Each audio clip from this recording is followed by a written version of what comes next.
And once, of course, you guys do this, the concept of TV everywhere, well, actually just becomes TV.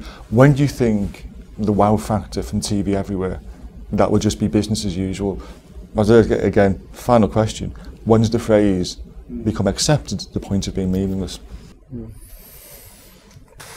Wow.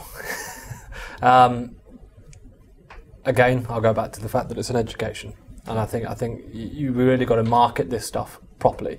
I think operators and MSOs have got to market this as being a solution, and they've got to make it viable for consumers, and that's got to be a pretty healthy proposition. That means that users don't necessarily have to pay twice, and all the other bits that we've talked about today.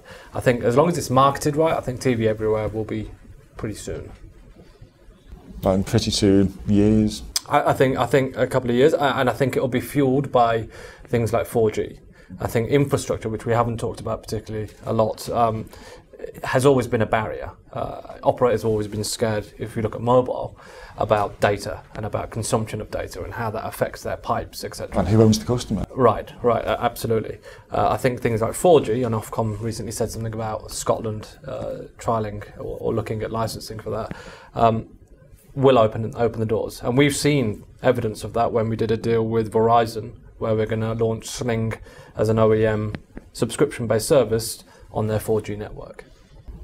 So is that the timescale, a couple of years or two? Yeah, I think I'd just like to point to an observation of the mobile industry when they, there's a lot of innovative work went on mobile broadcasting, the DVB-H standard, and what we found was that didn't take off to the huge sort of adoption rates people were expecting for a couple of reasons. Firstly, in my mind, the technology wasn't ready, the base state, and secondly that the fact that piecemeal division of content amongst a number of providers is very difficult to manage, and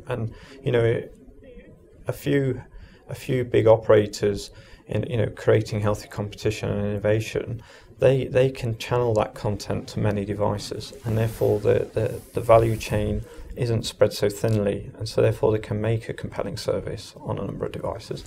And you have you'll have widespread adoption then, and I think broadband initiatives that are taking place with the announcements we've just heard recently, and they're going across developed worlds, etc., and the 4G licenses, etc. TV everywhere could it's here today in a limited form, but 5 years time. I hope 5 years at least. Is that too long? Well, I think it depends on the market. In the US, TV everywhere is a reality today through something like Hulu. But there's a major caveat to that. Although they have a great service with lots of different content providers, they don't have all the content providers.